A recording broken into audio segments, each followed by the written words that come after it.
All right, here we are with the last part of the uniform company a journal entry example. And this one is asking us to journalize the accrued benefits entries for the month. So this is what uniform is paying for Miss Cruz voluntarily. This is what they're choosing to offer Miss Cruz. And if you look at it, there's one that was talking about the vacation day. There's one that's dealing with the health insurance that they choose to provide, the other half of it. And they also have retirement that they're going to match. And so we don't have to really do any calculations for this because we've got all the numbers. So let's start with the first one, which is the health. It says uniform will pay half of the employee's health insurance premiums. And so it's a total of $900. Miss Cruz has already paid 450. We did that in the very first journal entry. So we need to match that. So because they're paying on it on her behalf, we're just going to expense this. This is going to be kind of what they are offering or what they're using in order to use her services.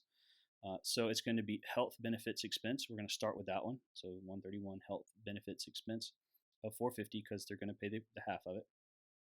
We also have another expense that's dealing with retirement. They're going to match the 4%. So she put in 4% at 320.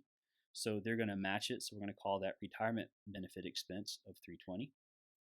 And then also they allow her to accrue vacation. She accrues 1 day of vacation for every month that she works. So she's worked 1 month, she accrues 1 day.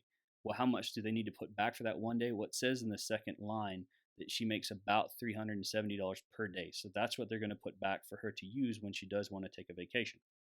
And so we'll call that vacation benefits expense. All right, now that takes care of the debits. Now let's go to the credits. And this is where it gets pretty easy. All you're doing is you're taking the debits, taking the word expense away, and put payable behind it. Because not only are we expensing it, but we have to set it aside until we need to pay it to the respective party. So the first one would be health benefits payable of 450, and then we have retirement benefits expense of or payable of 320, and then vacation benefits payable of 370. And that's how you do a journal entry for the fringe benefits. So as you can see right here, we've got 3 separate journal entries for 3 parts of dealing with payroll.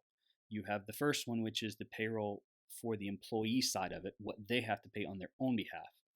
The bottom 2 is what the employer has to pay on, or either has to or chooses to pay on the employee's behalf. So the first one, dealing with the payroll tax, is what they have to pay on their employee's behalf.